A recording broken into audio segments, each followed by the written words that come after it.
പറയുന്നു എവിടെ നിന്ന് വരുന്നു? ആറ്റിങ്ങിൽ നമ്മളെ വീഡിയോസ് കണ്ടിട്ട് ജസ്റ്റ് ട്രിവാൻഡ്രമിലെ ബെസ്റ്റ് ഹെയർ സലൂൺ റിവ്യൂ നോക്കി ഗൂഗിൾ സെർച്ച് ചെയ്തിട്ട് റിവ്യൂസ് ഒക്കെ നോക്കിയിട്ട് നല്ല ഗൂഗിൾ റിവ്യൂസ് എല്ലാം നോക്കിയായിരുന്നു. യൂട്യൂബ് മാത്രമല്ല ഗൂഗിൾ നോക്കിയായിരുന്നു. ഗൂഗിളിൽ നമ്മുടെ 3 വർഷം കൊണ്ടുള്ള റിവ്യൂസ് ഉണ്ടാവും. റിവ്യൂസ് മൊത്തം വായിച്ചിട്ടാ വന്നത്. ഒത്തിരി ഈ ഷോപ്പ് തുടങ്ങിയത് മുതലുള്ള റിവ്യൂസും അതുപോലെ വീഡിയോസ് എല്ലാം ഉണ്ട്. ഇൻസ്റ്റയിലും ഉണ്ട്, ഗൂഗിളിലും ഉണ്ട്. അപ്പോൾ ഒരു നെഗറ്റീവ് റിവ്യൂ പോലും കണ്ടില്ല, ഒരു നെഗറ്റീവ് കമന്റിലും കണ്ടില്ല. അപ്പോൾ അതുകൊണ്ട് താങ്ക് യു. മിക്ക ആൾക്കാർ യൂട്യൂബ് കണ്ടിട്ട് പോരെയാണ്. അപ്പൊ നിങ്ങൾ റിവ്യൂസ് എല്ലാം വായിച്ചു. ശരി. അപ്പൊ നമുക്കിത് എത്ര നാൾ മുമ്പ് ട്രീറ്റ്മെന്റ് ചെയ്തത്? 2016 തൊട്ട് ചെയ്തിട്ടുണ്ട്.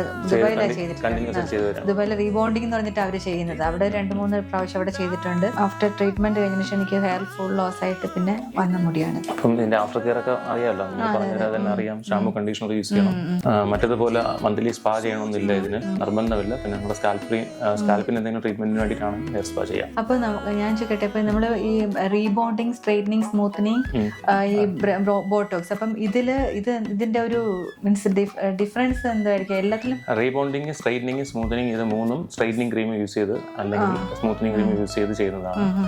ഇത് വന്നിട്ട് അങ്ങനെ വന്ന ഹെയറുകൾക്ക് റിപ്പയർ, അങ്ങനെ ഡാമേജ് വന്ന ഹെയറും നാച്ചുറൽ ഡാമേജ് വന്ന ഹെയറിന് റിപ്പയറിംഗിന് വേണ്ടിയാണ് ബോട്ടോക്സ്, നാനോപ്ലാസ്റ്റിയ, കെരാറ്റിൻ അങ്ങനെയുള്ള പ്രോട്ടീൻ ട്രീറ്റ്മെന്റുകൾ. ഇത് നമുക്ക് ഹെയറിന് ചെയ്യുന്ന സമയത്ത് നല്ലൊരു സ്ട്രെയിറ്റ് ലുക്ക് കൊടുക്കുമെങ്കിൽ നമുക്കിത് കുറേശ്ശെ നമ്മുടെ നാച്ചുറൽ ലുക്കിലൂടെ തിരിച്ചു പോകും. അതിപ്പോൾ നമുക്ക് ഇതുപോലെ ഇത് ലൈഫ് ടൈം ആണ്. സ്മൂത്തനിങ് അങ്ങനെയുള്ള കാര്യങ്ങളെല്ലാം ഇതിപ്പോൾ ഇതിന്റെ എൻഡിലേ ഉള്ളൂ, മുകളിലോട്ടില്ല. ഇതൊന്നും ഒരിക്കലും റിട്ടേൺ പോകുന്നതല്ല.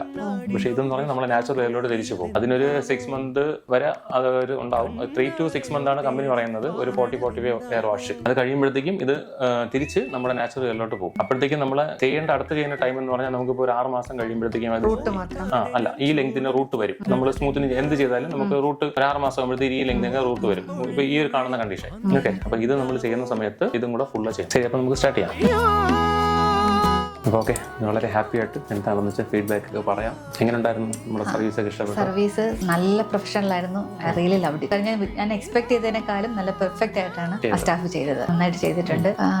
എല്ലാത്തിനും ടൈം എടുത്ത് നല്ല കറക്റ്റ് ആയിട്ട് ഓരോ ആ ഹെയർ വാഷ് തൊട്ട് തന്നെ എല്ലാ ആ സ്റ്റെപ്പും കറക്റ്റ് ടൈം എടുത്ത് നല്ല രീതിയിലാണ് ചെയ്തത്. എനിക്ക് ഭയങ്കര ഇഷ്ടപ്പെട്ടു ഈ ലുക്ക്. അതൊന്നും നമ്മൾ മുമ്പ് സ്മൂത്തിങ് ചെയ്യുമ്പോൾ ഭയങ്കരമായിട്ട് സ്റ്റിക്കി ആയിട്ട് ഒട്ടിയിരിക്കുന്ന, പക്ഷേ ഇത് കുറച്ച് വോളിയം, സ്കാൽപ്പ് ശരിക്കും ഒട്ടും മറ്റേതത്ര പതിഞ്ഞിരിക്കുന്നില്ല. അപ്പൊ ഇത് വോളിയം തോന്നുകയും ചെയ്യുന്നുണ്ട്. ഷൈനിയാണ്. ഞാൻ എക്സ്പെക്ട് ചെയ്തതിനേക്കാളും ബിയോണ്ട് എക്സ്പെക്ടേഷൻ. ഞാൻ സ്ട്രോങ് ആയിട്ട് റെക്കമെൻഡ് ചെയ്യും. കാരണം നമ്മൾ ഡാമേജ് ആയ ഹെയർ ആണെങ്കിൽ എസ്പെഷ്യലി എന്ത് ട്രീറ്റ്മെന്റ് ചെയ്യുന്നെങ്കിലും ഇതുപോലെ പ്രൊഫഷണൽ ആയിട്ടുള്ള ഡെഡിക്കേറ്റഡ് ആയിട്ട് സർവീസ് നടത്തുന്ന സ്റ്റാഫുകളുടെ അടുത്ത് തന്നെ നമ്മൾ ചെയ്യണം. So I strongly recommend. അപ്പൊ ഇനി എന്തായാലും കണ്ടിന്യൂയിങ് ട്രീറ്റ്മെന്റ് ഇവിടെ തന്നെ ആയിരിക്കും ഉറപ്പായിട്ടും. കാരണം എനിക്ക് അത്ര ഇഷ്ടപ്പെട്ടു. കാരണം ഇത് ഞാൻ കുറേ ടൈം ചെയ്തിട്ടുണ്ട്, ദുബായിൽ ചെയ്തിട്ടുണ്ട്, നാട്ടിൽ ചെയ്തിട്ടുണ്ട് പക്ഷേ നല്ല പെർഫെക്റ്റ് ലുക്ക് കിട്ടി വിചാരിച്ചതിനേക്കാളും. അതുകൊണ്ട് താങ്ക് യു സോ മച്ച്.